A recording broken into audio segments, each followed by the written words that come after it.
The first time we met, I think I persuaded you to eat thousand-year-old egg, right? And David actually agreed to do this. What was your experience of that egg? Strange, but very good. Yeah, I mentioned this because I think your orchestra is also strange but very good, right? Because your orchestra, the Geneva Camerata, is, I suppose, one of the most creative, wackiest almost orchestras, not just in Switzerland but in Europe and maybe even in the world. So could you say a little bit about your orchestra and the way you think about what music is these days?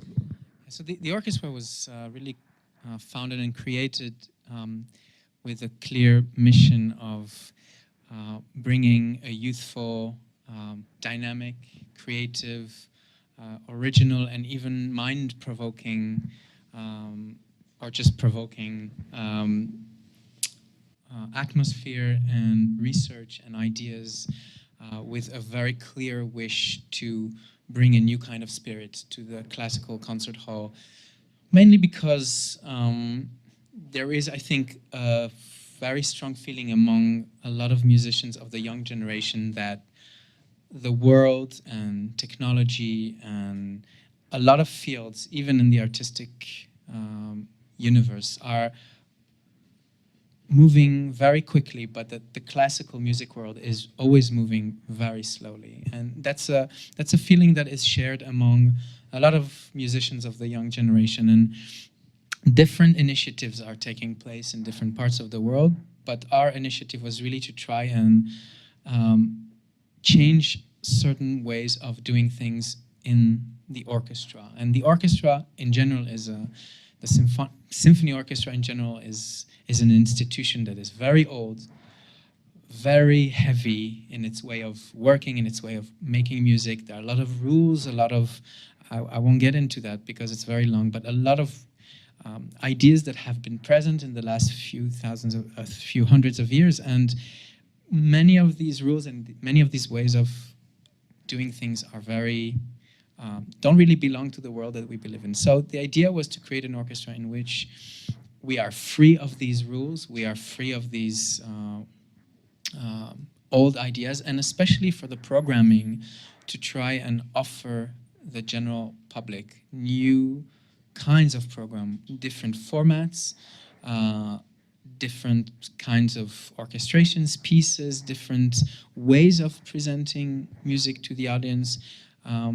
And it really, I think, one of the ideas is also that, at least I think in Europe and in the United States, I think it's less the case in Asian countries, but in Europe and the United States, still the concert hall is dominated by older generation in the audience. And we see, I would say, a high percentage of people that are really older generation, which is in a way, very nice, all knowledgeable, loving, classical music loving people, but not enough young people. And that's Right. a main problem that we have. So we tried through the orchestra also to change the spirit and bring a new, more youthful and energetic spirit. I mean, you're about 10 years younger than me, and you're the oldest in your orchestra, right? I am. Yeah. So this is a really young orchestra. I mean, is there, you think, in the way the younger people play, is there a big difference?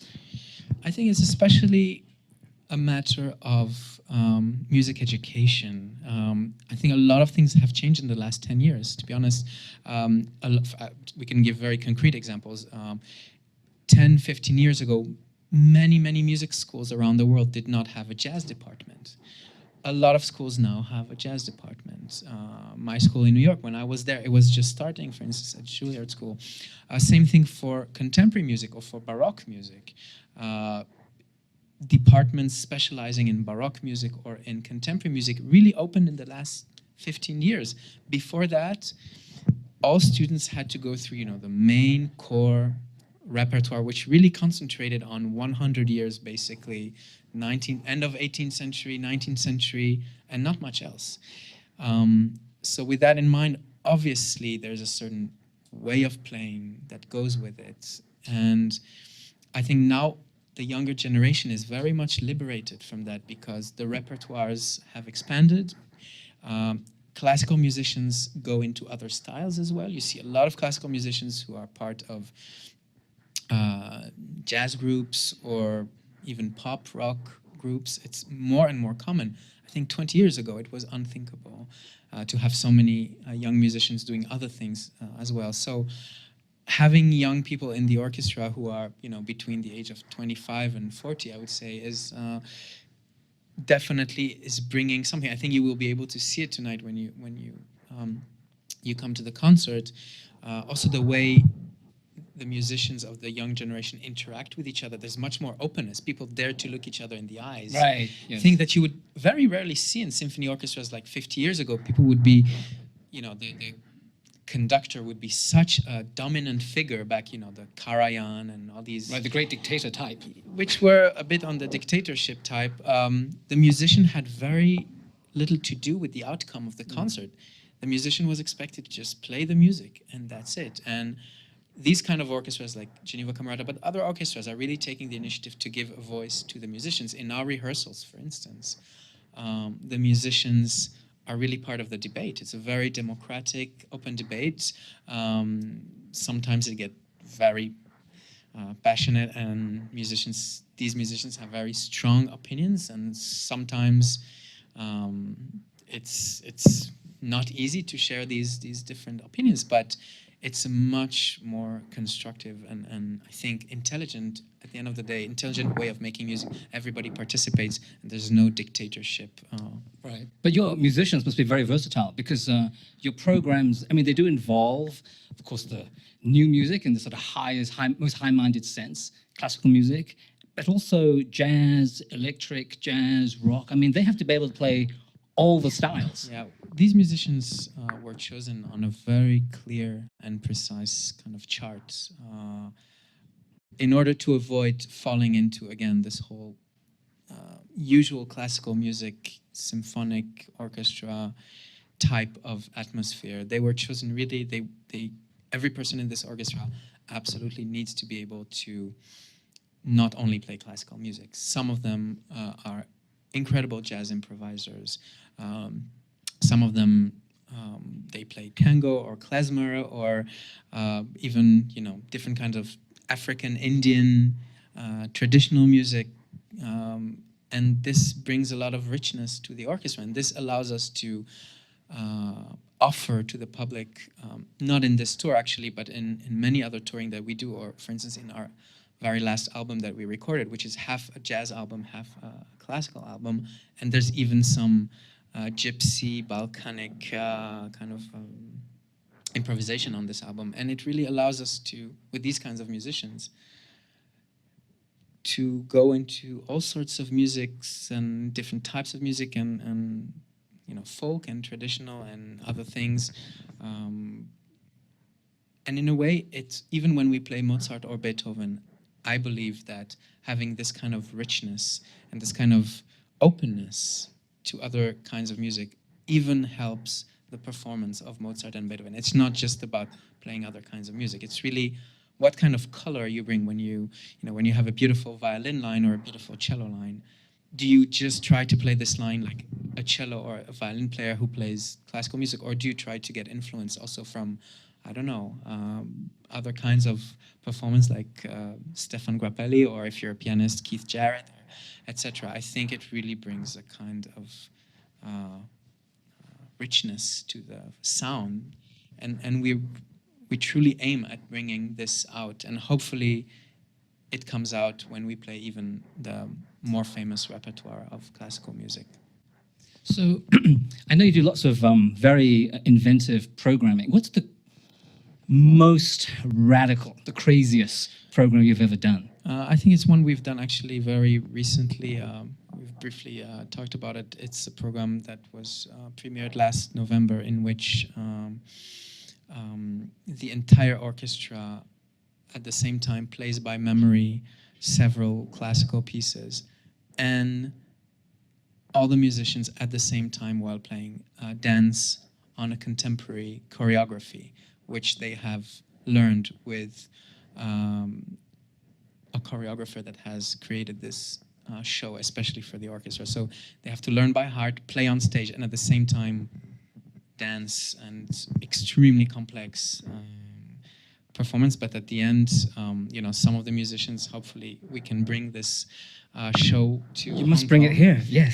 Some of the musicians are performing this Mozart symphony while they are on their back playing. Some of them are upside down. Some of them are being carried on the shoulders of their colleagues while they are playing.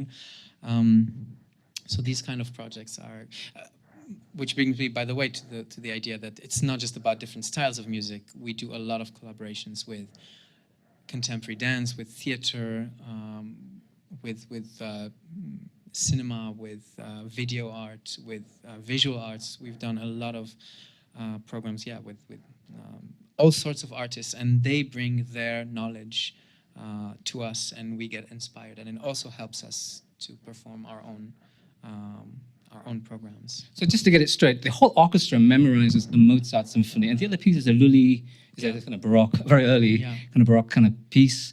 So it's over an hour, the music they have to memorize, and they have to dance, memorize that at the same time. Yeah. All right. So that you could, I mean, if you were conducting the Berlin Phil, you couldn't do this. No, I mean, You could not do that with any normal traditional orchestra. It's not possible. You'd get fired within 30. Everyone would walk out. You'd be auto-fired within the first 30 seconds. And that's an amazing idea that you would do this with an orchestra. So, so what do you think is the future of classical music? Because you mentioned that so much of the audience is now aging. We always talk about, maybe not in Asia so much, but in America and Europe, the gray hair, right, or no hair. When you look at the audience, here I think it's a little bit blacker, the hair. Although I don't know what that's to do with the kind of dyeing of the hair that people do here. But anyway, what's the future of classical music, you think? I think we have to be much more radical. We're really being too kind in terms of playing by the rules. I mean, many times the orchestra, we get invited to, it happens to us all the time, we get invited to a big prestigious festival or a tour somewhere we've never been, or a very famous concert hall, and the director will say, I see what you do. I really love this craziness, but for my audience, it's too much. So please don't do it. So I hear all this time. It's very strange. People like these very traditional directors, they say they appreciate it, but it's too much. And the problem is that it's a vicious circle. So directors of festivals and concert halls they think they are protecting actually their audience, but actually they're not improving anything. And I think the new rules should be of this situation should be that everybody makes a bigger effort. Orchestras make a bigger effort to offer crazier and more creative programs, really more contemporary, even if it's difficult, even if it's challenging, even if the ticket sales are not always good, try to do it. And the promoters and the festival directors need to make an effort as well and take risks and find better way to communicate if it's difficult. And the audience needs to make an effort as well. Many times I have very complex discussions with audience members that come to me after a concert to say, oh, this contemporary piece, why did you program it? It was difficult for my ears. And I try to engage. I try to explain why it's important.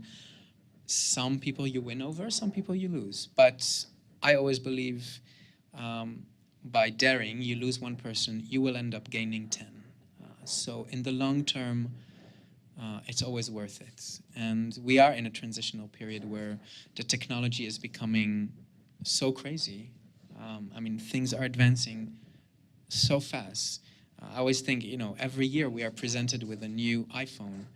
But in classical music, the next big change will probably be in 100 years, So there's something unequal here, and we need to address this question. And there are many ways to do it. So, I mean, Switzerland is a place where I always, think of very traditional audiences. So you must have a very different audience. Why do people go to your concerts? I mean, I take it they're successful. I mean, they're not empty, right? So what brings them back? Why would people come, and why are they younger when they come to your concerts?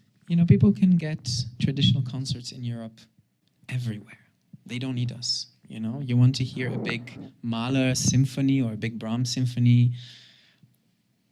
You want to, hear all the big Beethoven symphonies over and over and over again. You can do that every day, everywhere. I mean, here in Asia, you can do it in the US, you can do it in Europe all the time. So I think our responsibility is to bring something different. So when people come to our concerts, especially now, maybe when the orchestra started about 5 years ago, maybe people didn't know what to expect at the time. But now the very positive thing, and maybe the one thing I'm most proud of is that I think 80–90% of audience members who come to our concerts, if you ask them before they come in why they are there, they know why they are there. They're there because they want to be challenged, they want to be provoked, they want sometimes to not feel comfortable, they want to discover new pieces where maybe after that they can compare with their friends and say, you know, they hated it, they loved it, but they will be challenged in our concert. There will be something unusual, something strange, but they will always get also something classical. It's not, we don't try to be aggressive in any kind of way. We just try to offer something a bit different. So I trust that when an audience member takes the risk to come hear a concert, he or she also know that it might fail. I think we've been very lucky so far, but also certain concerts we've taken great risks. One example would be our latest album. We toured with it for about 1 month in Europe, and in this program, every concert we have a jazz pianist who obviously improvises, but I ask every concert for a few different members of the orchestra to improvise, to really take the courage and improvise. And every concert is different people. Some people have more experience, some people have never done it before, or have done it at home without anybody watching them. And some concerts, the risk-taking was extremely successful. Some concerts, it was weird and it didn't work as we hoped, but I truly think the audience appreciated this tension and this atmosphere on stage that we have no idea what's about to happen. This thrill is what makes art, I think, different than you need a little bit of danger, right? Just Absolutely. yeah, absolutely. And your program this evening, I mean, it's an interesting program because there's a balance between one very traditional piece, which is the Mendelssohn Violin Concerto with Victoria Mollova playing. I'm looking forward to that. And then there's the Beethoven Eighth Symphony, which is actually not that often performed, and then plus very two rarely new pieces. performed, actually. Yes. The Beethoven Eighth Symphony. Yeah. So I was wondering whether you could talk us through the program a little bit, why you put it together this way, because there are also there's an Asian premiere and a Hong Kong premiere, right? Yeah. By a member of your orchestra who has arranged Yeah. Debussy's Fireworks and also made it's a new piece really on Gershwin's Porgy and Bess. So I would say, first of all, that I think audience members in Hong Kong are lucky because I think Hong Kong, among all the big capitals in Asia, I've been here, I think, 4 or 5 times, and I'm always impressed by the fact that it's much more advanced than most Asian capitals. There's a very good contemporary ensemble here. I know the university does incredible activities. Yeah, we're amazing. You're amazing.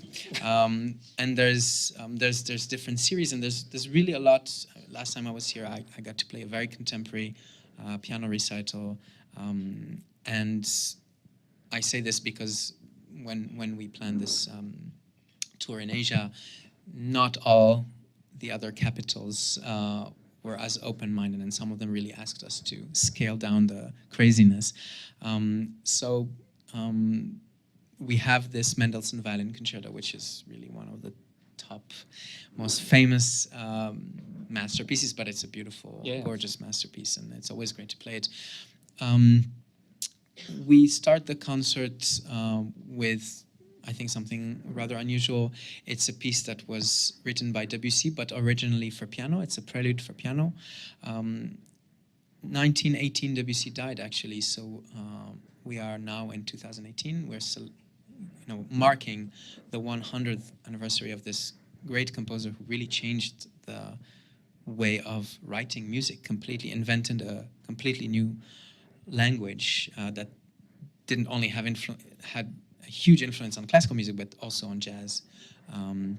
So it's a great way to have this homage to Debussy, and we wanted to we could have played some. There's some wonderful orchestral pieces by Debussy, but we commissioned this composer, who's also a member of the orchestra, a violinist, to arrange this prelude for piano and make it into an orchestral piece. So we've played it only once so far in Geneva, so tonight is going to be the Asian premiere, actually. That's nice. I mean, I can't imagine. I mean, that piece is very pianistic. Yeah, and the challenge was not just to choose any kind of prelude, but this is probably the most pianistic piece. It's really written beautifully for piano. It's very virtuoso for piano, very difficult piece for piano.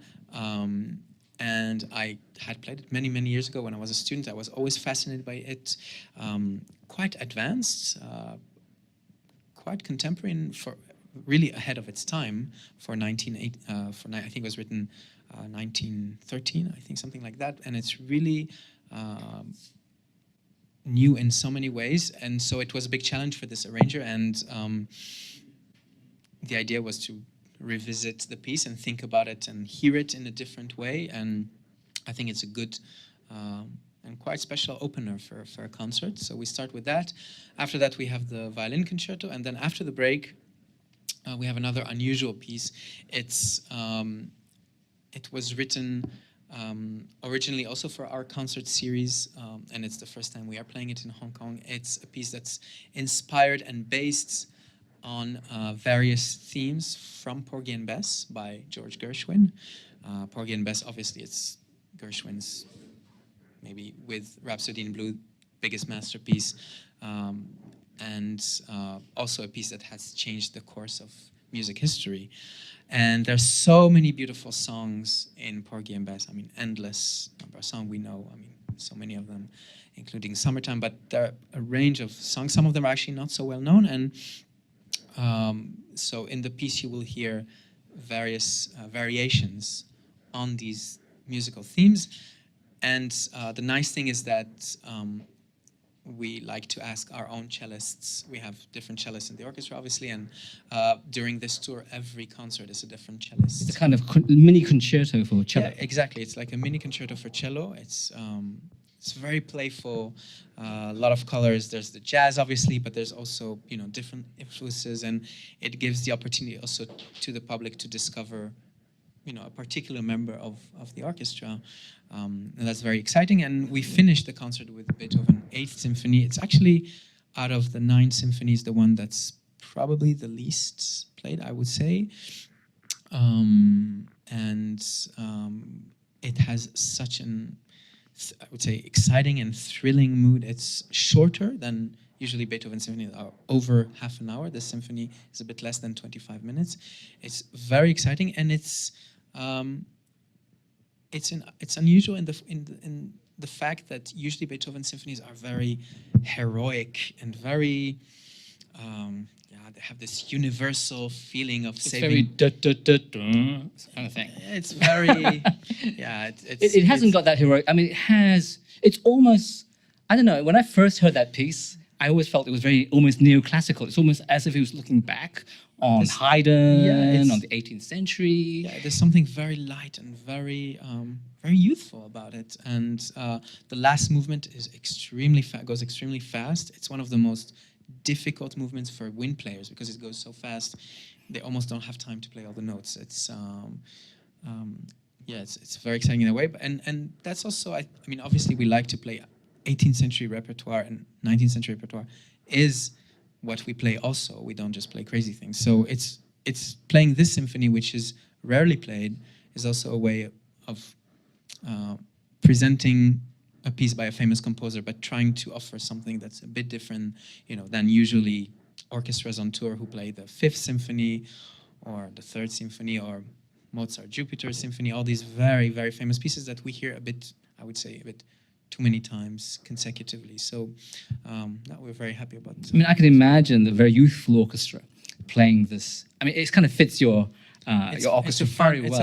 It's really a fun piece. And the slow movement is actually quite funny. I mean, it's actually the funniest and most humorous slow movement. It's interesting because at that time in Beethoven's career, there was another composer who was becoming very, very famous, and that's Rossini, who was writing all these very funny operas and who was becoming like a rock star all over Europe. And everybody knew Rossini, and he was writing, I mean, really great music, but that was really funny. And there's this funny story. I always remember Beethoven actually knew about Rossini. I think he had met him once or twice, and he told him how much he appreciated him. But Beethoven was apparently not the nicest guy, and he told Rossini, "I love what you're writing, but stay in that style. Don't try to write anything different, please." And this kind of a bit insulting way of looking at things. And in the second movement, it's supposed to be a slow movement, but it's not so slow actually. Mm-hmm. It's very funny, and it's in a way a tribute to actually Italian opera, and which Beethoven, by the way, did not appreciate that much. But in this movement, it's funny. You can really picture in your mind, if you close your eyes, you see all these opera characters or theater characters. It's a bit like a Muppet Show. It's very funny. So hopefully we can bring out tonight this spirit. And also, I was thinking, you've brought Victoria Mullova here to play with the orchestra. I mean, she is extremely famous, and at the same time, she's now joining a very youthful, vibrant orchestra. So I'm wondering how the chemistry works when you work, because you do work with a lot of famous artists as well. So how does it work when you have the combination, as it were, of these two worlds? I think a soloist like Victoria Mullova, I mean, she has played with every orchestra in the world, with the biggest names, conductors, and she's been having a career in the last, over 30 years. Yeah. She's played everywhere.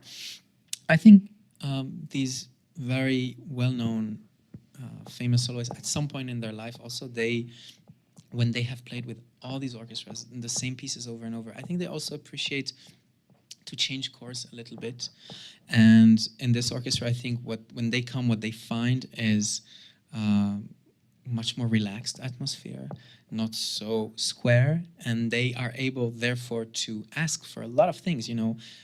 Usually, I don't know if you followed any of you orchestra rehearsal, but in the big symphony orchestras, when a soloist come, one of the non-written rules is that if a soloist wants something musically, they have to go through the conductor, and they tell the conductor kind of half secretly, I would like to do this. Can you tell the oboist that he's playing too fast? Or can you tell the violist it's really terrible what he's doing?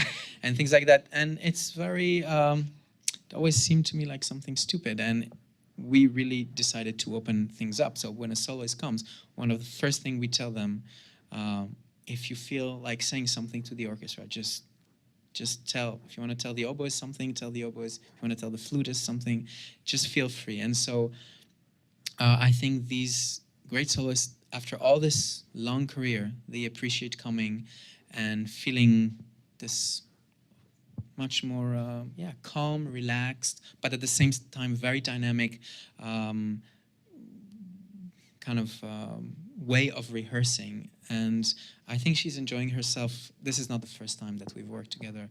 We've worked with her quite a few times. She is, both at the same time, she's an extremely demanding artist, but at the same time, she likes to try things. We've played already Mendelssohn with her, and we've tried different things. And I think at this point of her career, she really appreciates to kind of go in a bit different ways and offer different things. So the Mendelssohn, I'm sure we've all heard this piece many, many times, and you have so many versions in your ear. So with this combination, would we be expecting something different, or do you have a kind of tradition that is being played out here? Well, I mean, Victoria Mullova does come from what is called kind of the great violin tradition. The great school of violin, which is very beautiful, very warm singing tone, which nowadays I think is becoming more rare, to be honest.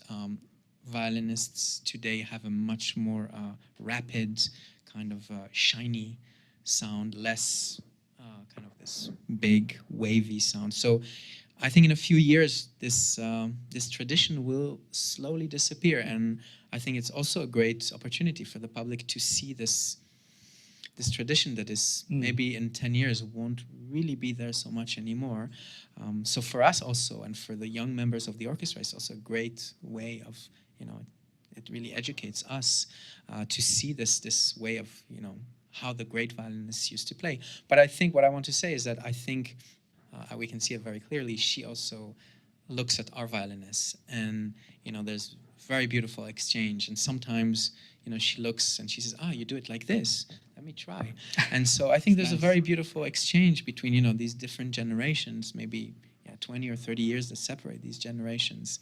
And I think it does bring out in this concerto some very beautiful and unexpected moments. Right. How much more time do we have? About time? Okay, one last question. Will you come again to Hong Kong? I will. Yeah, great. Ladies and gentlemen, David Graysomer.